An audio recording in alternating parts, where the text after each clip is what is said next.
listening to the Knicks Recap, your source for all New York Knicks-related content.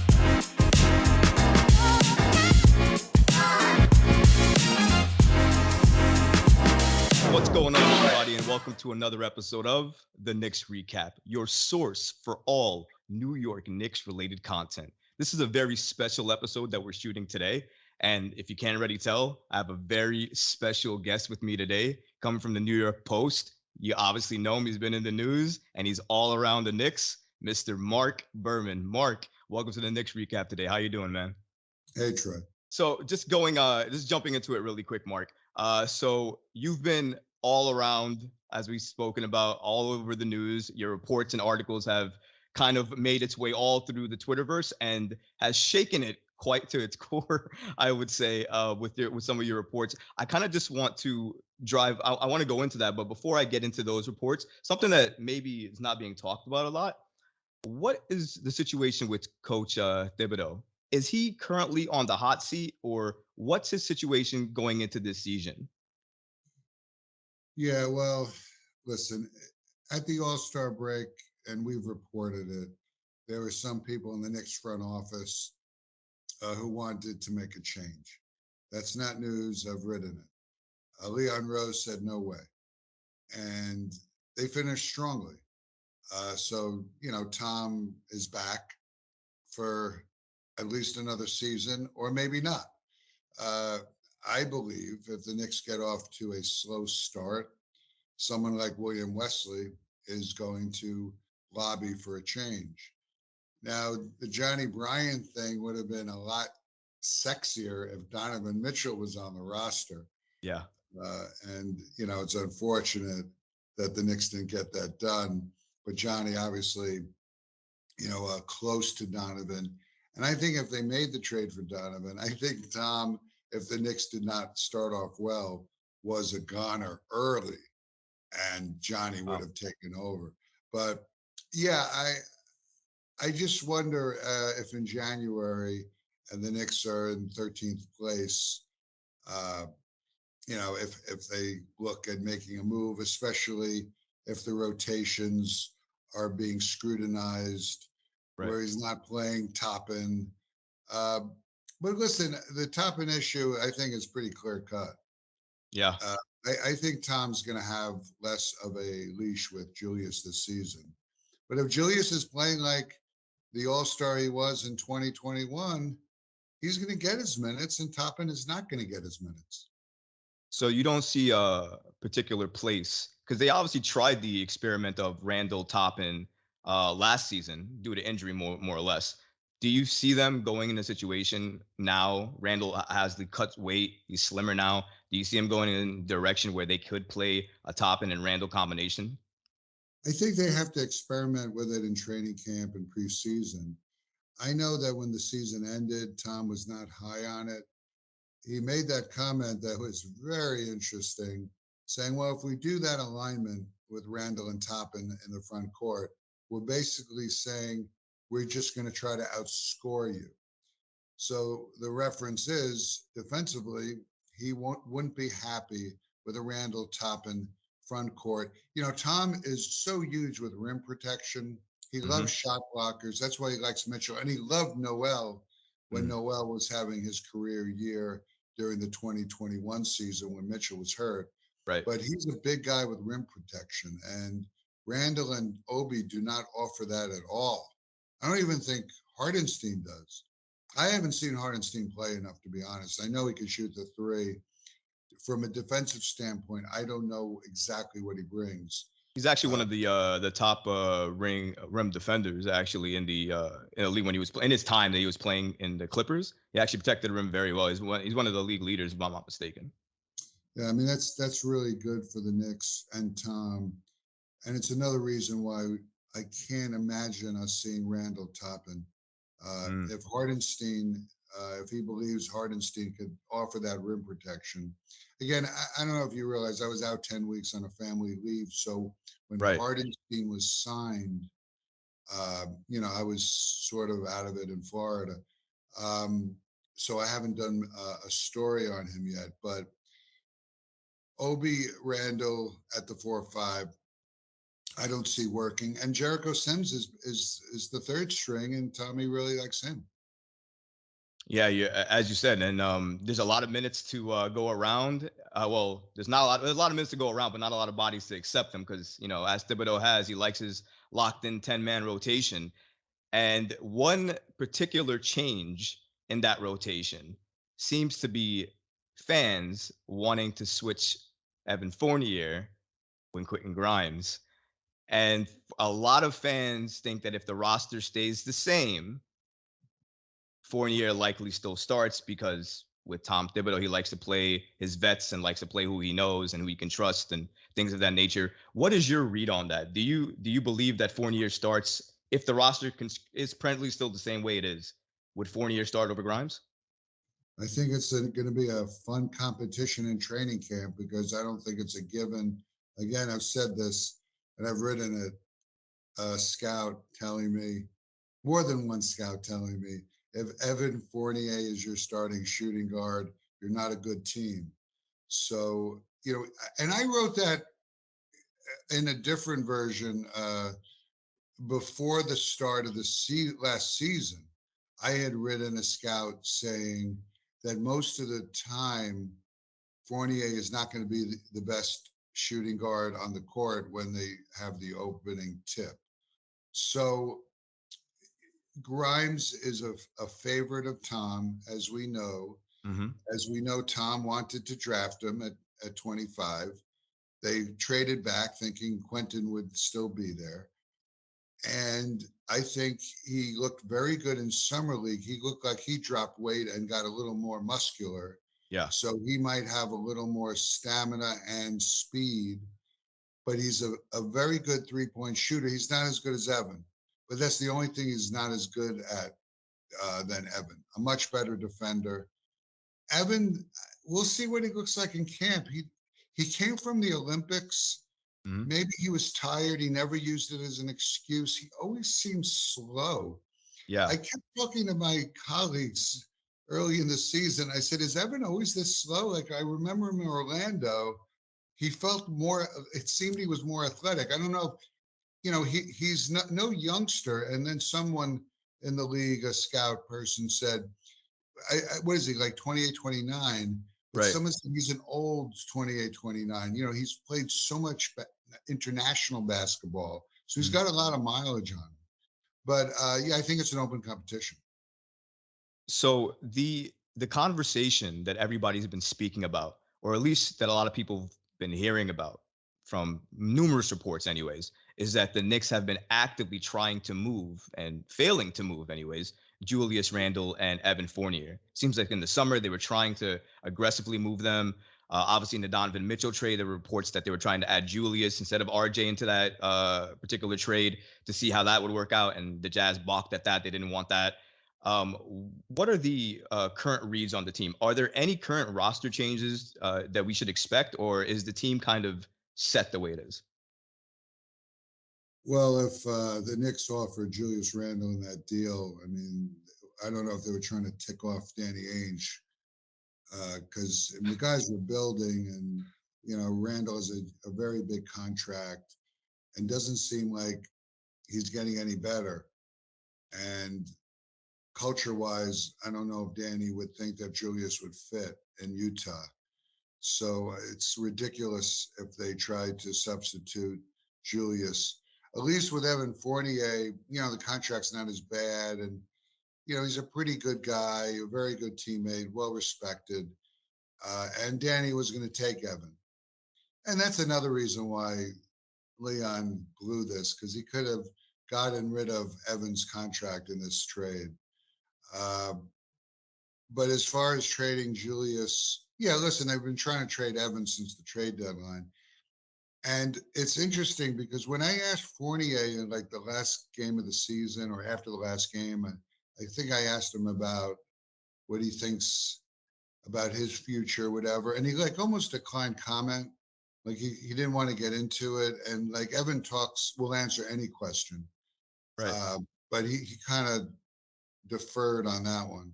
So he knows that the Knicks have looked to trade him. And Julius, it's just awkward. I mean, I think if Obi didn't come on so strong late in the season, I don't think there'd be this big a push.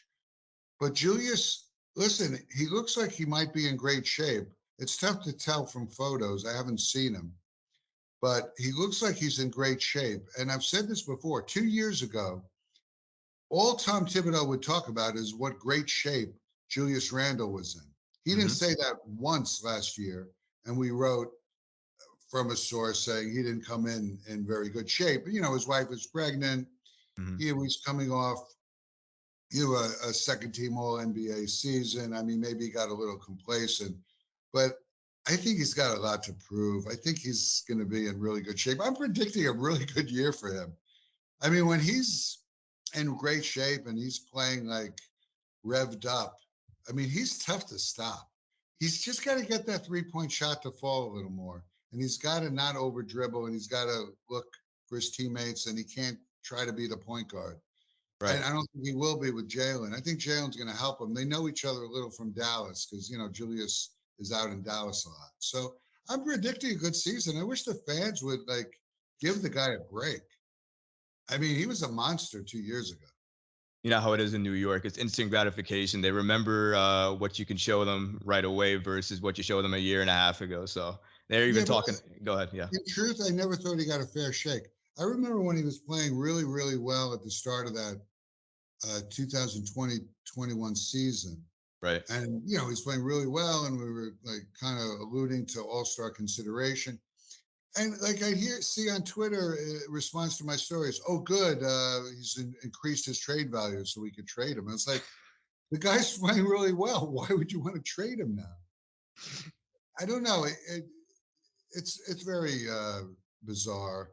And listen, Julius got a little jealous of all this RJ uh, stuff with the fans were chanting RJ's name. They never chanted Julius's name. You know, Yeah. it used to be MVP during that great season.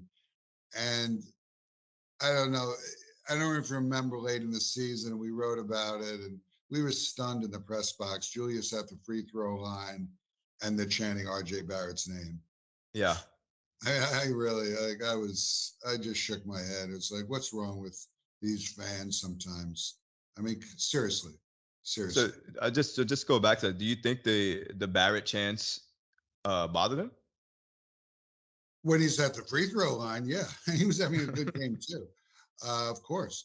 But I think as worse was when he's on the court not playing well and there's chanting for Obi, and that reminds me of a time when Dennis Smith was bringing the ball up court. He was struggling badly the season before, Hmm. and the fans were chanting for Frank. We want Frank. I remember that. I was another time where I said, I can't believe this crowd. I mean, listen, during that pandemic season, they were wonderful. It was great to be there for those playoffs. And when the 2,000 fans were allowed in, I mean, it was a great atmosphere considering how much noise they were making for 2,000 fans. Right. But sometimes the Knicks fans just frustrate me with, I, it's one thing to boo, but it's another thing when a guy is bringing the ball up court to try to run the offense that they're chanting for the guy on the bench. And that's what happened to Julius with Obi. So the other story you broke was that Cam Reddish potentially wanted out because he didn't have enough playing time in New York. Now, about 30 minutes after that report broke, the Knicks Twitter account had the happy birthday stuff going on. And some Twitter person had commented like, bro is leaving, and with a very crying emoji. And Cam Reddish puts, I'm leaving, something to this effect. He didn't say the exact quote, but I'm leaving. I didn't say that. No report. You know, he didn't. He basically fought it off, saying it's not really true. So what is with it with Cam right now? Is he in or out of the Knicks? I think he was also responding to, did you ask for a trade, which I never wrote. Right. Yeah, I mean, I got a pretty good inside source on this that he's a little frustrated and he'd like a change of scenery. And I think the Lakers are a place that he'd like to be. Uh, LeBron James and Anthony Davis have the same agent as Cam, Right. Rich Paul. And I think the feeling is that if Cam went to a place where he would have more of an opportunity and have a LeBron and Anthony as a mentors, that maybe Cam could finally reach his potential. I think Cam feels like he's not exactly wanted with the Knicks after the trade. Hmm. I had written that Tom uh, actually didn't want to do the deal because Right. he didn't think he could crack that rotation that he had. And now I'm looking at the rotation currently, and I see 10 guys, and I see Cam is 11, and Tom likes to play 10.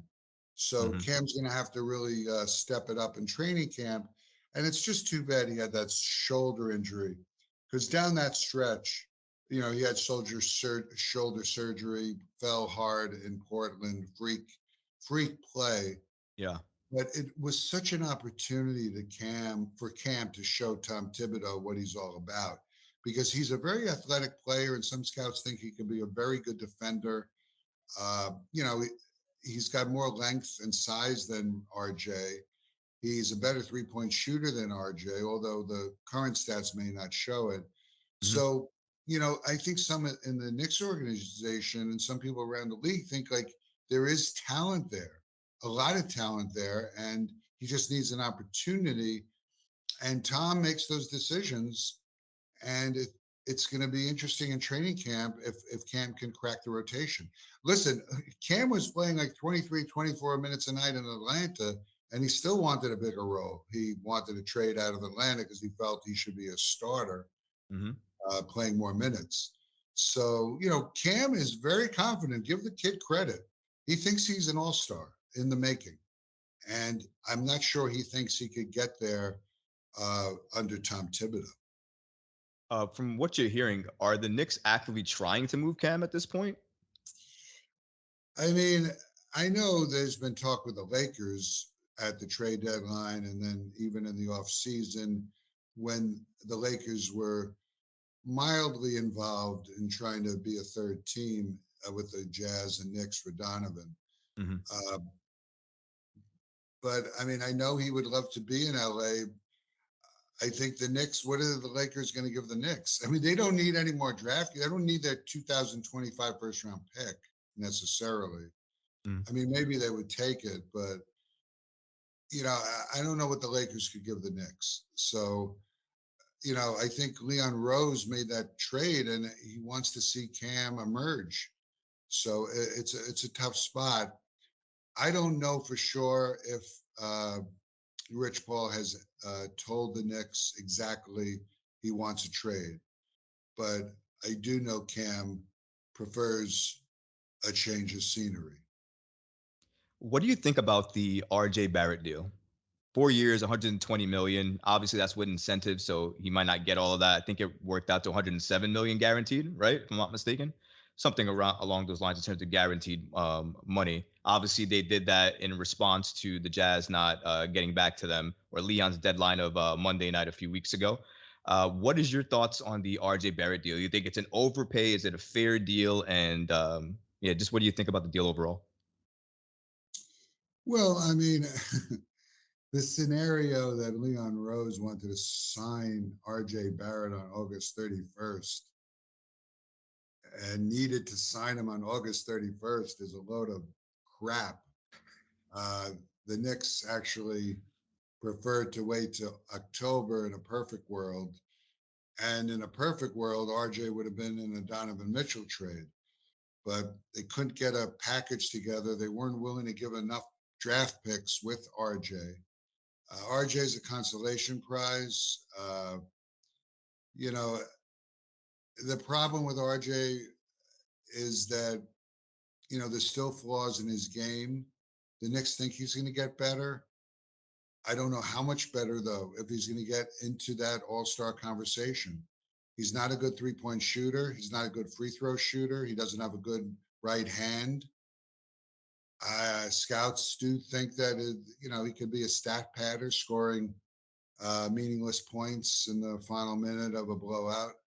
either way. I mean, Tom keeps his guys in the game in the final minute, even if it's 16 points. So RJ gets a chance to put up some extra points.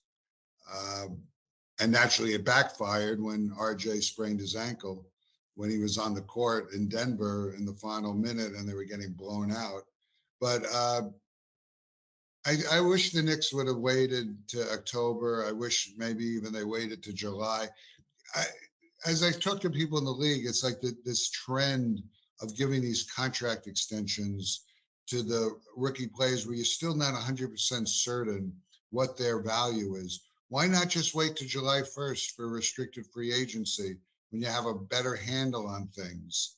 You have all the bargaining power as you can match an offer.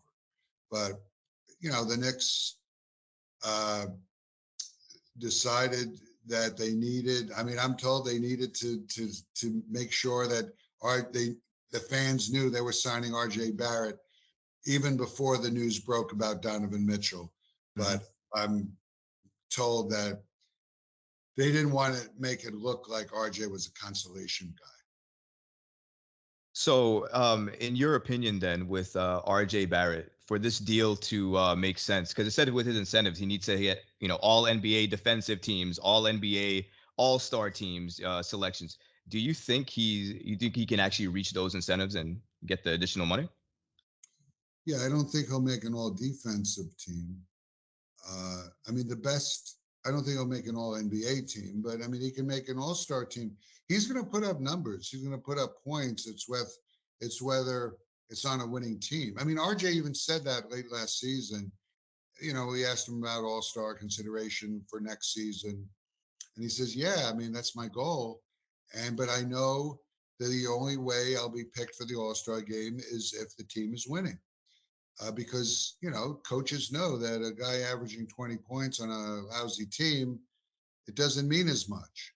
So RJ could definitely be an all-star if the Knicks are winning this season, and with Jalen Brunson as their main improvement over Kemba Walker uh, and Alec Burks, maybe it's possible that the Knicks could be a 43-win team or 44-win team. I think if they made the trade with Donovan, the Knicks thought that they would make a 10-game leap in the standings to 47 wins. Now I think their ceiling might be 43 and 39. It's all about chemistry, and we'll see how Jalen fits with RJ and Randle. The one question that mainly Knicks Twitter has is more about the youth. They just want to let the leashes off and let all the youth run free and play them 48 minutes every night. They want Cam Reddish starting. They want Grimes starting. They want Randle on the bench or gone, whatever the case may be. Is Thibs now forced to play young now that you basically said no to an all-star and Donovan Mitchell when you had a package offered? Potentially, this is what Woj reported initially, of RJ Barrett, Quentin Grimes, Obi Toppin, or it was actually Obi Toppin, RJ Barrett, and I think 2 first-round picks they had Yeah, offered before, I and don't then think Mitchell. Quentin is in that. Right. That they want to hold on to Quentin. From what I'm told, he was the piece that they didn't want to let go of. But now that if you've done that, if you basically took all these rookies out of this deal because they didn't accept it and maybe you didn't offer enough, is it now the time to play them? Is that basically what needs to happen now? Yeah, well, Leon was mostly tight with the draft picks, with the unprotected draft picks. Correct. He didn't want to give all those first round picks that were unprotected Right. up in the deal because he felt like, oh, I'm going to need them not to make the draft pick, but I'm going to need to make another trade if we're ever going to try to break this 50-year championship curse. Mm-hmm. But as far as Tom Thibodeau playing the young guys, we've said it 5 million times. Tom Thibodeau is just trying to win. He's putting on the court who he thinks has the best chance to get the Knicks a victory. Now, the good thing is Alec Burks is no longer in the picture. He's been traded. And thankfully, because I hated seeing him at the point guard position, he's not a point guard. I think it was awkward. Mm-hmm. Obviously, Kemba Walker, Tom fell out of favor because he didn't play defense, and he wasn't really a true point guard. He had lost his explosiveness. So now you got Jalen, who's a young player. Quentin Grimes, as we talked about, I think, Tom was very willing to play Quentin. I think the issue is Toppin and Miles McBride. And, if Randle is having a great season, Obi is going to have trouble getting the type of minutes the Knicks fans want him to get. Hmm. But if Julius is playing great, I mean, like Obi has a ceiling. I mean, like Obi is, there's only so much that you can get out of Obi. He's a great player in transition, and he's a smart player on offense, but he's not a good defender. His 3-point shot still is spotty, even though he came on late last season, and Tom was very happy to see that. We're Hmm. not sure where his 3-point shot will be. So it's going to be a tough situation for Tom to divvy up the Randle Toppin minutes, especially with the social media craziness, wanting Obi to play starters minutes. But again, Tom, if Obi is out playing Julius in training camp, I think Tom has had enough of giving Randle as much opportunity as possible. So with Miles McBride, it's a numbers game also because Quickly right now is ahead of Miles, but I love Miles myself as a defender. And unfortunately, his 3-point shot, sometimes he could go 5 of 5 and sometimes he could go 0 for 5. It's very spotty. Yeah. Listen, I'll be honest, I didn't see enough of Summer League. I was, again, on leave, Hmm. and he did okay. He had a good Summer League. Um, but again, Miles has to really show a lot in training camp for him to get significant minutes. So one of the Twitter questions that we got from one of my friends, Greg Schwartz from Bleacher Report, and also Alan Hahn actually Greg mentioned, Schwartz? yeah, from Bleacher Report. All right. Well, Greg Schwartz is also the Knicks PR director. Oh, I look at don't know if that. he's moonlighting. Maybe he is. I hope But Greg isn't watching this because I'm going to get in a lot of trouble. I hope not either. But my hopefully my Have you blocked him? I'll try to. I'll make sure I'll make sure I give him a block for you. But No, Alan he's Hahn. got some. I don't want to say. Yeah. Alan Hahn and my friend Greg Schwartz basically were asking the ideal Knicks starting lineup. Now, Greg Schwartz asked me this question to more or less to ask you, but also Alan Hahn threw it out there in terms of what he would like to see starting now that we didn't do a deal for Donovan Mitchell. And the lineup that he threw out there was going to be Jalen Brunson, Quentin Grimes, RJ Barrett, Julius Randle, and Mitchell Robinson. And I think we talked about this a little earlier, but I would think that most Knicks fans, maybe the ones that like Obi may want to switch Randle and Obi out, but for the most part, I think most Knicks fans would agree with that lineup. What is your ideal starting lineup? What side of lineup do you think is going to actually happen? Yeah. Well, I mean, I think the 4 of the 5 starters are solidified, and then it depends on how Quentin does in training camp and Evan. And I think it would be interesting to see Evan come off the bench as a sixth man who could hit the three. I agree. He's not finishing games a lot of times because of his defense. So, Hmm. yeah, I mean, it's not out of, it wasn't like a wild thing that Allen thinks that Quentin could be the starting shooting guard. Uh, you know, listen, if you look at the salaries, yeah, usually the guy making $18 million is going to start. But, again, Tom saw the good and the bad with Evan. And uh, if Quentin makes the jump from his rookie year to his second year, I think we could see Quentin starting. It really will be a fascinating training camp. Also, just to see how Jalen Brunson fits in with RJ and Julius with one basketball. Who do you think is going to have the biggest leap this season on the Knicks? Ooh, that's a good question. I mean, like, I'm hoping it's Julius because he was a disappointment last year, but that's too obvious. Uh, I'll say it, the dark horse is Miles because when he was drafted, I thought he would be playing, minutes. I thought he'd make the rotation because of his defense. Instead, Tom ignored him for a long time and they had to send him to the G League to get reps and action. So, the dark horse is to see Miles, maybe not surpass Emmanuel, but but get that type of status. Because I feel that Emmanuel is a scoring point guard, really more of a backup shooting guard, but Miles is a pure point guard.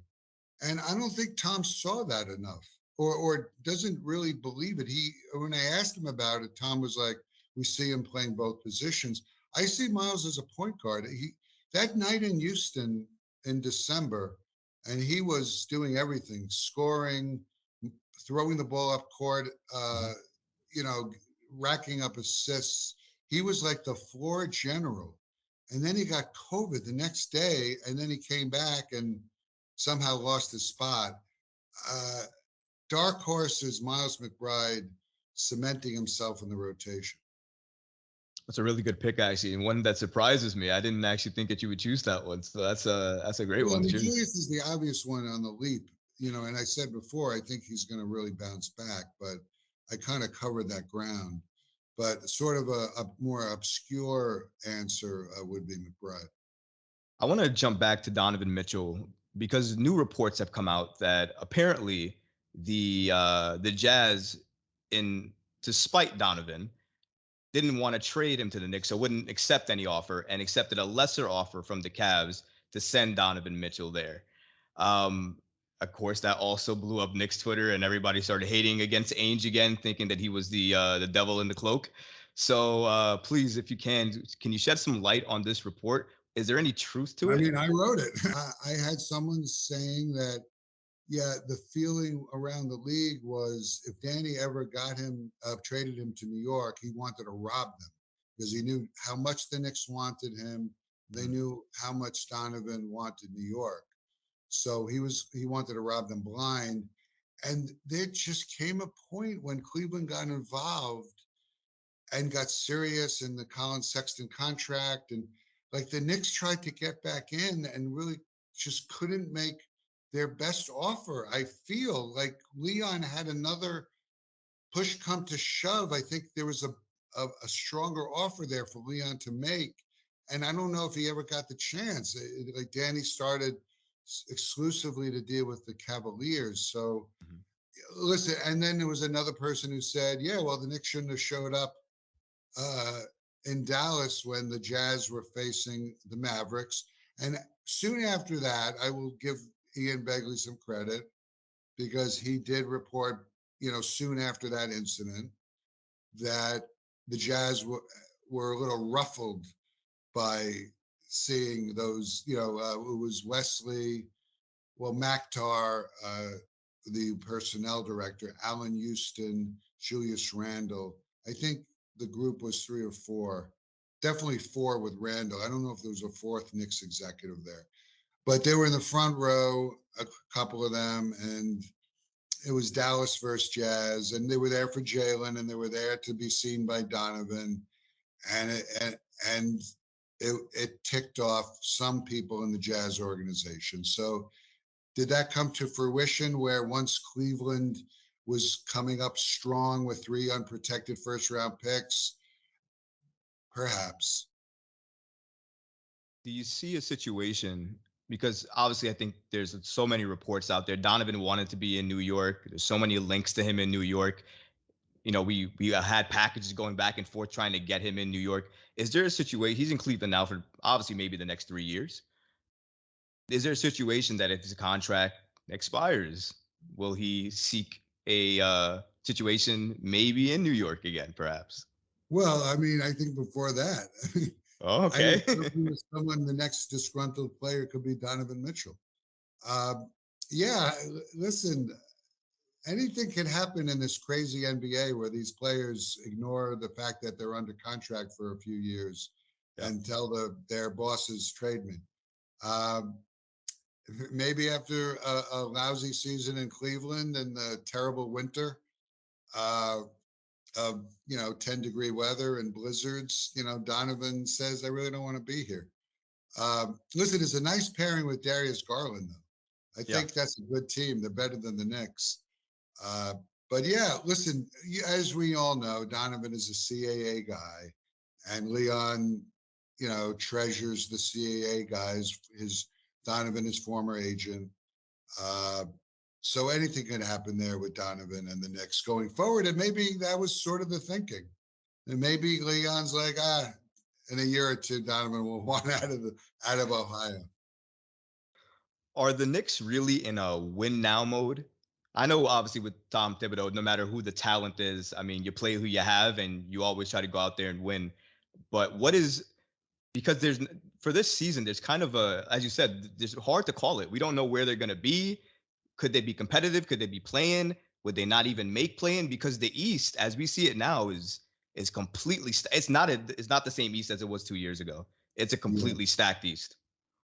Yeah, Troy, that is a wonderful question for Leon Rose. And I'm not going to answer it for him. Leon Rose should meet with the press at some point in the next few weeks before training camp. Training camp's around the corner. He has not spoken to us since last training camp. He did an MSG Network interview on April 10th, uh, edited, and Mike Breen was asking the questions. It's a question that Leon Rose needs to answer. Are we trying to win it now, or are we rebuilding? Where are we? And maybe Leon could craft a letter to the fans like Steve Mills and Scott Perry did a couple of times a few years ago. But I'm not going to try to answer that because I'm very confused myself. I think the Donovan thing would have shown that surely we're trying to do real big things this season as they gave up all their draft picks, but they didn't. So now they're in that middle ground. Are they rebuilding? Are they going for the sixth seed? What's going on? Vegas has them as like a 500 team, a little below that. Leon Rose needs to talk to the fans and answer that question. Just because you mentioned that, I just wanted to just speak about it a little bit. How is the overall media reaction to Leon Rose not doing these press conferences and any type of media for this long? Yeah, well, I thought the Knicks hit a new low with their media relations. I was again away in Florida, but I was horrified seeing that Jalen Brunson had his introductory press conference, without inviting the media. So it was just some season ticket holders and MSG Network.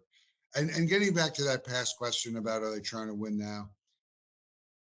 They traded the 11th pick in the draft to clear cap space to sign a young veteran in Jalen Brunson. So yeah, it looks like they are trying to win now, but they thought they were adding Donovan to that mix too. So again, they're in a weird little space right now. But yeah, the media relations situation is a little troubling. They're sort of back to that mode of if it's NBA mandated, they will do media. But as far as extras, like having Leon talk to the beat writers or having an extra press conference for Hardenstein or another availability for Jalen, no, it's probably going to head to media day on September 26th before we hear from them again, unless they realize at this point the Donovan Mitchell situation did not make them look great, and maybe they have to say, "Hey, let's start talking to the fans right now," and have Leon talk, have Tom Thibodeau, who has not talked to the press since April 10th, the night of the season finale. I mean, it's incredible. That's just putting it in that perspective, that is a long time to go without addressing or speaking to anyone about really anything that's serious or on anybody's mind. But what do you say to the critics that say for the Jalen Brunson situation, not for all the others, but just Jalen Brunson? Well, what if the media was there? They was going to ask him a million questions about Donovan Mitchell. So it's okay that they were not there. What do you say to those people? Um, that they're not being fair or realistic, and that's not how the world works. Not to be transparent. Every other team does it. Why shouldn't the Knicks do it? Jalen, obviously would just decline comment. I mean, like we could ask any question to Jalen, he doesn't have to answer it, and he probably wouldn't, especially with the coaching they do with these guys. I mean, there's media training before the training camp starts, telling them what is, their policy with how to answer some questions. So, yeah, listen, I've never seen it done before when you have a marquee free agent signing and you have a press conference and don't invite the press. I mean, it's never been done before. And I'm a little worried that other teams are looking at it and saying, ooh, that's not a bad idea. We'll just have own network partner, do the interview and invite our fans. Uh, so that's why I was hoping the NBA might get involved and tell the Knicks, that that's not the way we do things in the NBA. But I'm not sure that happened. But the Knicks are going to get penalized for the Jalen Brunson alleged tampering. I believe people around the league believe it. I mean, the fact of the matter is that Dallas never got a chance to even sit with Jalen because this deal was done. Once free agency started, this deal was already done.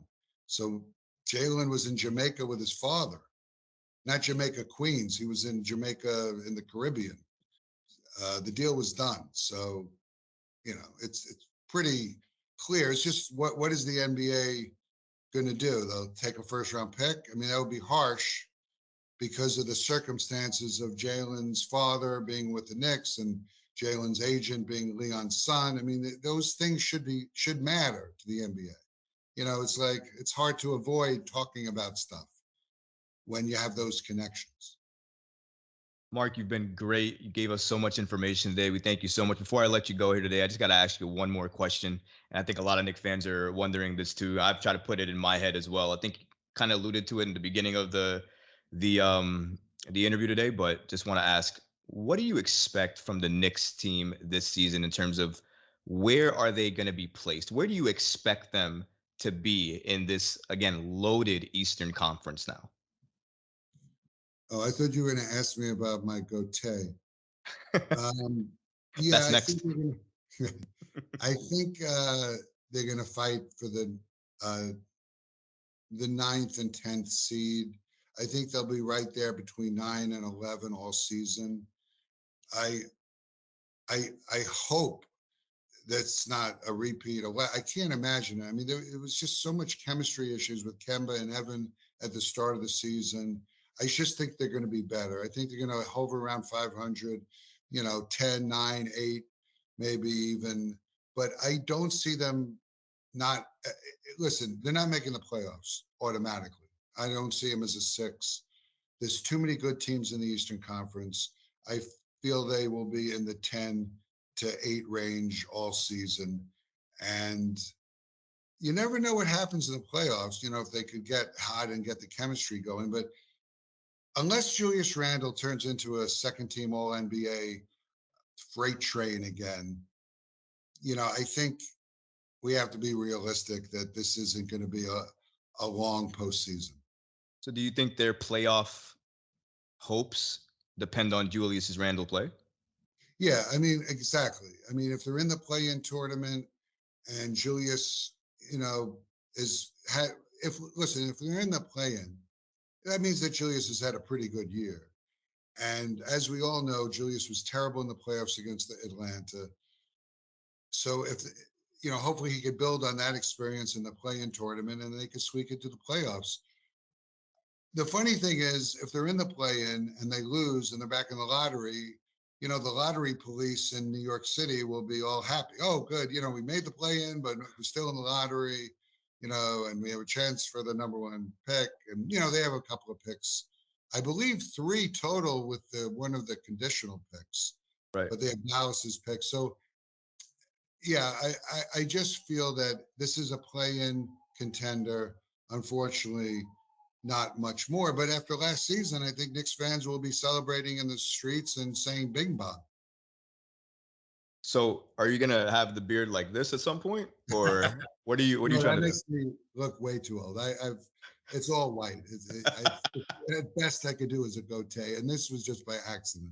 I just was lazy one day and I didn't go all the way.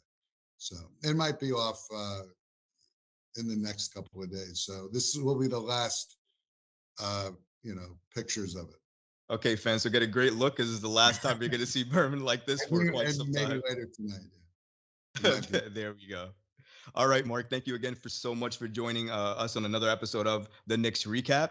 Follow Mark on Twitter. You'll see his Twitter right on the screen right here. You can follow him. Always, he has some of the greatest articles on the Knicks. He breaks a lot of reports and news. If you're not following him or listening to him or already reading his articles, you definitely should. Don't forget to like, subscribe, and follow us. Until next time, Knicks fans. Peace.